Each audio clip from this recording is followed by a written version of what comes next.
আসসালামু আলাইকুম, কেমন আছেন সবাই? আশা করি সবাই ভালো আছেন।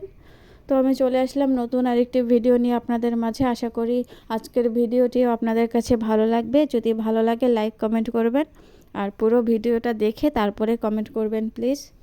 আমি আজকে আসছি উত্তরবঙ্গের ঐতিহ্যবাহী একটা খাবার নিয়ে। এটাকে উত্তরবঙ্গের মানুষ শোলকা বলেই। এটার নাম শোলকা।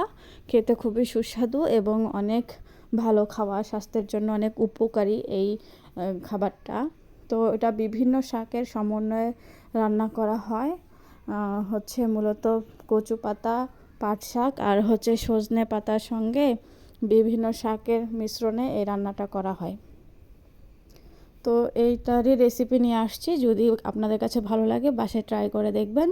খুবই ভালো খেতে এবং স্বাস্থ্যের জন্য অনেক উপকারী। আমার কাছে আর কি ভালো লাগে খেতে এটা।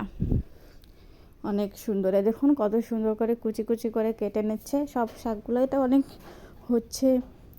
হচ্ছে খাটনির একটা কাজ, অনেক শ্রম দিতে হয়। এখানে দেখুন কত সুন্দর কুচি কুচি করে কাটতে হয়, মানে যত কুচি কুচি করা যায় তত এটা খেতে ভালো হয় রান্না করার পর আর কি। তো দেখুন আমার ননদ এটা কেটে নিচ্ছে খুব সুন্দর করে কুচি কুচি করে। ওই রান্না করবে, আমি অবশ্যই এটা কখনো রান্না করি নাই। ওরাই রান্না করে, আমি খাই আর কি। তো এই যে রান্না শুরু করে দিয়েছে। এখানে প্রচুর কাঁচামরিচ দিতে হয় আর রসুন দিতে হয়। যত রসুন আর কাঁচামরিচ দিবেন এটা স্বাদ বাড়বে, মানে যত রসুন দিতে পারা যায় আর কি। তারপরে যে পানিটা আগে ফুটায় নেওয়ার পরে রসুন আর কাঁচামরিচ দেওয়ার পরে এখন এই যে শাকগুলো দিয়ে দিচ্ছে, কুচি করে রাখা যে শাকগুলো সেগুলো দিয়ে দিচ্ছে। আর হ্যাঁ, এখানে কিন্তু লেবু পাতাও কুচি করে দেওয়া হয়। এই শাকের সঙ্গে ওই লেবু পাতাও কুচি করে নেওয়া হয়েছে একসাথে। তো এই যে একটু পানি দিয়ে দিল আর একটু। এখন এই যে খাবার যে সোডাটা আছে ওটা দিয়ে দিচ্ছি। বেকিং সোডা যেটা আছে, যেটা আমরা খাওয়ার সোডা, সেটা দেওয়ার পরে যে এখন লবণ দিয়ে দিচ্ছে। সোডা বেশি দেওয়া যাবে না, অল্প দিতে হবে শাকের পরিমাণ বুঝে। এখন একটু নাড়াচাড়া করে নিচ্ছে। রান্না করতে বেশি সময় লাগে না, এই 15 মিনিট, রেডি করতে যত সময় আর কি।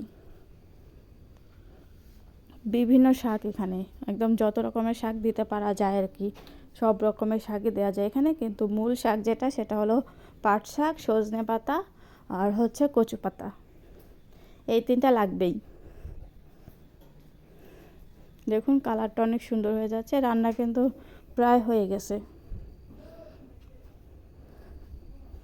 এই যে এখন নামাই নিয়ে একটু ঘুটে দিচ্ছে। এই যে এখন একদম নামায় নেওয়া হয়েছে, এই যে হয়ে গেছে। তো আশা করি ভিডিওটি আপনাদের কাছে ভালো লাগছে।